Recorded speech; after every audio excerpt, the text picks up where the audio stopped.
అందరికీ నమస్కారం. ఈ నెల మే 12వ తేదీన మంగళవారం నాడు హనుమాన్ జయంతి వచ్చింది.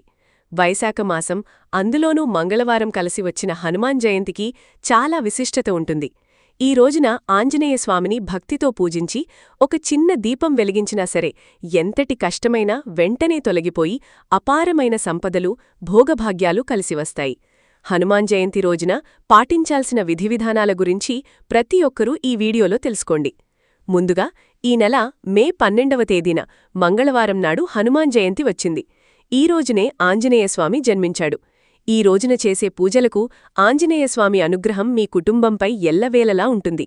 ఈ హనుమాన్ జయంతి నాడు మీ పూజగదిలో ఒక చిన్న నెయ్యి దీపం వెలిగించి ఆంజనేయస్వామికి నమస్కారం చేసుకుంటే చాలు, మీ కుటుంబ కష్టాలన్నీ వెంటనే తీరిపోతాయి.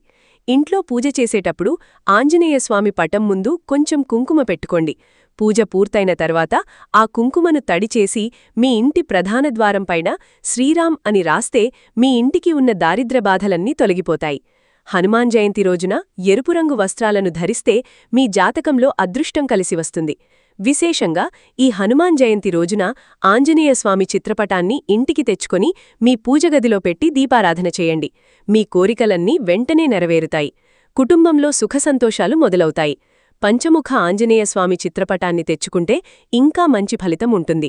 ఈ హనుమాన్ జయంతి రోజున ఏది చేసినా చెయ్యకపోయినా మీ దగ్గర్లో ఉన్న ఆంజనేయస్వామి దేవాలయానికి తప్పనిసరిగా వెళ్ళండి. దేవాలయంలో 5 ప్రదక్షిణాలు చేసి ధ్వజస్తంభం దగ్గర నెయ్యి దీపం వెలిగించండి. స్వామివారి చల్లని చూపు మీ కుటుంబంపై పడుతుంది. అయితే ఆంజనేయస్వామికి దీపారాధన చేసేటప్పుడు దీపం వత్తి తూర్పు ముఖంగా ఉండాలి. పొరపాటున కూడా ఆంజనేయస్వామికి పడమరముఖంగా దీపం వెలిగించకూడదు. దీనివల్ల మీ కుటుంబంలో అనారోగ్య సమస్యలు పెరుగుతాయి. ఆంజనేయస్వామికి అత్యంత ప్రీతికరమైన వాటిలో తమలపాకులు ఒకటి.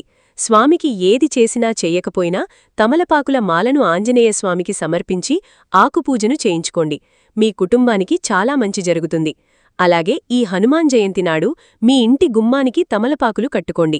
ఇంటికి మామిడాకులు కట్టుకున్నట్లే తమలపాకులు కట్టుకుంటే మీ ఇంటికి ఉన్న దిష్టి దోషాలన్నీ తొలగిపోయి మీ ఇంటిపై లక్ష్మీ కటాక్షం కలుగుతుంది.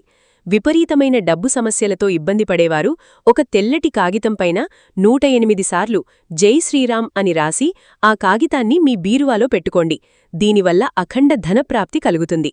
అలాగే ఈ హనుమాన్ జయంతి నాడు ఇంట్లో పూజ చేసేటప్పుడు ఒక తెల్లుపు దారాన్ని 5 పోగులుగా చేసి ఆ దారానికి తడికుంకుమ రాసి మీ పూజగదిలో పెట్టుకోండి. ఇంట్లో పూజ పూర్తయ్యాక ఈ దారాన్ని మీ కుడి చేతికి కట్టుకోండి. మీ భవిష్యత్తులో ఎలాంటి ఆపదలు రాకుండా ఈ ఎర్రటి దారం కవచంలాగా పనిచేస్తుంది. అలాగే విపరీతమైన అప్పుల బాధలతో ఇబ్బంది పడేవారు ఈ హనుమాన్ జయంతి రోజున మీ దగ్గర్లో ఉన్న ఆంజనేయస్వామి దేవాలయానికి వెళ్లి నువ్వుల నూనెతో 11 దీపాలు వెలిగించండి. అప్పుల బాధల నుండి త్వరగా విముక్తి కలుగుతుంది. హనుమంతుడు వాయుపుత్రుడు కాబట్టి ఆంజనేయస్వామిని పూజించేటప్పుడు ఉత్తరముఖంగా కూర్చుని పూజ చేస్తే స్వామివారి శక్తి మీ హృదయానికి నేరుగా చేరుతుంది. ఈ హనుమాన్ జయంతి నాడు సాయంత్రం సమయంలో మీ ఇంటి గుమ్మానికి 2 వైపులా ఆవనూనెతో దీపం వెలిగించండి. మీ ఇంట్లో ఉన్న దుష్టశక్తులన్నీ బయటకు వెళ్ళిపోతాయి. దీర్ఘకాలిక అనారోగ్య సమస్యలతో బాధపడేవారు ఆంజనేయస్వామి దేవాలయంలో 11 ప్రదక్షిణాలు చేయండి. అనారోగ్య సమస్యలన్నీ తొలగిపోయి దీర్ఘాయుషు లభిస్తుంది.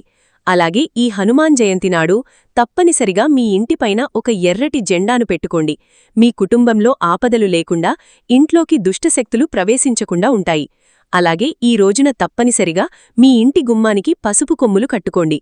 ఒక ఎర్రటి వస్త్రంలో 2 పసుపు కొమ్ములు, 2 పచ్చకర్పూరం బిళ్లలు వేసి మీ ఇంటి గుమ్మానికి వేలాడదీస్తే మీ ఇంటికి, మీ కుటుంబానికి చాలా మంచి జరుగుతుంది. హనుమంతునికి సింధూరం అంటే చాలా ప్రీతికరమైనది కాబట్టి ఈ రోజున ఎరుపు రంగు కుంకుమను కొని వివాహమైన స్త్రీలు పాపిట్లో ధరిస్తే సుమంగళ ప్రాప్తి కలుగుతుంది.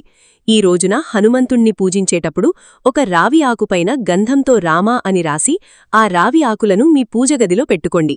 ఇలా చేస్తే ఆర్థిక ఇబ్బందులన్నీ వెంటనే తొలగిపోతాయి. ఇక ఈ రోజున పొరపాటున కూడా స్టీల్ వస్తువులు కొనకూడదు. అలాగే ఈ హనుమాన్ జయంతి నాడు ఉప్పు తినకూడదు. వీలైనంతవరకు ఉప్పు తక్కువగా తినండి, లేదంటే అనారోగ్య సమస్యలు వెంటాడుతాయి. మనం ఏదైనా దేవాలయానికి వెళ్ళినప్పుడు వెంటనే 3 ప్రదక్షిణాలు చేసి దేవుణ్ణి దర్శించుకుంటాము కాని ఆంజనేయస్వామి దేవాలయంలో మాత్రం ఖచ్చితంగా 5 ప్రదక్షిణాలు చెయ్యాలి. అప్పుడే పుణ్యఫలితం దక్కుతుంది. మీ మనసులో ఏదైనా బలమైన కోరిక ఉంటే ఆ కోరిక వెంటనే నెరవేరాలంటే ఈ హనుమాన్ జయంతి నాడు ఆంజనేయస్వామి గుడిలో 108 ప్రదక్షిణాలు చెయ్యండి. మీ మనసులోని కోరికలు వెంటనే నెరవేరుతాయి. అలాగే మనలో చాలామంది దేవుని విగ్రహాలను చేతులతో తాకి నమస్కారం చేసుకుంటారు. కాని ఆంజనేయస్వామి విగ్రహాన్ని చేతులతో ముట్టకూడదు. మన జ్యోతిష్య శాస్త్రాల ప్రకారం హనుమంతుడు భూతప్రేత పిశాచాలను తన పాదాల కిందట అణిచివేస్తాడట. కాబట్టి ఆంజనేయస్వామి పాదాలను ముట్టుకోకూడదని కొంతమంది నమ్మకం. హనుమాన్ చాలీసాకు చాలా శక్తి ఉంటుంది. ఈ హనుమాన్ జయంతి రోజున ప్రతి ఒక్కరూ హనుమాన్ చాలీసాను జపించండి.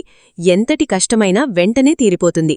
అయితే హనుమాన్ చాలీసాను చదవలేనివారు ఓం హనుమతే నమః అనే మంత్రాన్ని 21 సార్లు జపించండి. చాలా మంచి జరుగుతుంది. ఇక ఉద్యోగ ప్రయత్నాలు చేసేవారు అలాగే వ్యాపారాలు చేసేవారు హనుమంతుని మెడలో ఎర్రని గులాబీ పూలమాలను వేయండి. ఉద్యోగం లేనివారికి ఉద్యోగ ప్రాప్తి, వ్యాపారాలు చేసేవారికి అధిక లాభాలు కలిసివస్తాయి. అలాగే ఈ హనుమాన్ జయంతి నాడు ఖచ్చితంగా ఉపవాసముండాలి. కటిక ఉపవాసం లేకుండా ఒక పూట ఉపవాసముంటూ పాలు పండ్లు స్వీకరించవచ్చు. ఇక ఎవరైతే పుత్రసంతానం కోసం ఎదురుచూస్తున్నారో అలాంటివారు ఈ హనుమాన్ జయంతి రోజున రామాయణంలోని బాలకాండను పారాయణం చేస్తే ఉత్తమమైన పుత్రసంతానం కలుగుతుందని నమ్మకం. అలాగే మీ పిల్లల భవిష్యత్తు బాగుండాలంటే 108 తమలపాకులపైన గంధంతో రామ అని రాసి ఆ తమలపాకుల మాలగా తయారుచేసి ఆంజనేయస్వామి మెడలో వేయండి. తద్వారా మీ సంతానానికి ఉన్న అడ్డంకులన్నీ తొలగిపోయి మీ పిల్లల భవిష్యత్తు బాగుంటుంది. ఈ హనుమాన్ జయంతి రోజున ఆంజనేయస్వామిని పూజించే భక్తులు కొన్ని ఆహార పదార్థాలు అస్సలు తినకూడదు. అవి ఏమిటంటే ఉల్లిపాయ, వెల్లుల్లి, మునక్కాయ, పెసరపప్పు, నువ్వులు, ముల్లంగి. ఈ ఆహార పదార్థాలను తినకూడదు. అలాగే ఈ రోజున పొరపాటున కూడా నలుపు రంగు వస్త్రాలను ధరించకూడదు. అలాగే ఈ రోజున అబద్ధాలు చెప్పడం, భార్యాభర్తలు గొడవలు పడడం చేయకూడదు. దీనివల్ల మీ ఇంట్లో ఉన్న లక్ష్మీదేవి బయటకు వెళ్ళిపోతుంది.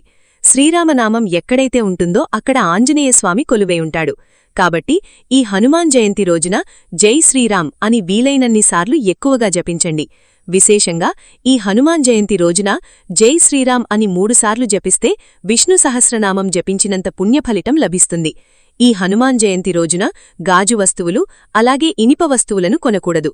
దీనివల్ల ఆర్థికపరమైన ఇబ్బందులు ఏర్పడతాయి. అలాగే జుట్టు కత్తిరించడం, గోళ్లు కత్తిరించడం కూడా చేయకూడదు. ఆంజనేయస్వామికి పంచసంఖ్య అంటే ప్రీతికరమైనది. కాబట్టి ఆంజనేయస్వామి గుడిలో 5 అరటిపండ్లు సమర్పించి స్వామివారికి నమస్కారం చేసుకుంటే మీ కష్టాలన్నీ తీరిపోతాయి. ఇక మీ జీవితంలో పదే పదే కష్టాలు ఏర్పడుతుంటే ఈ హనుమాన్ జయంతి నాడు ఉదయం స్నానం చేసి శ్రీరామ జయం అనే నామాన్ని 108 సార్లు జపించండి. మీ జాతకంలో అదృష్టం పెరిగి పట్టిందల్లా బంగారమయం అవుతుంది. చూశారు కదా ఈ వీడియోని? ఈ వీడియో గనక మీకు నచ్చినట్లయితే లైక్ చేయండి, సబ్స్క్రైబ్ చేసుకోండి. Thank you for watching.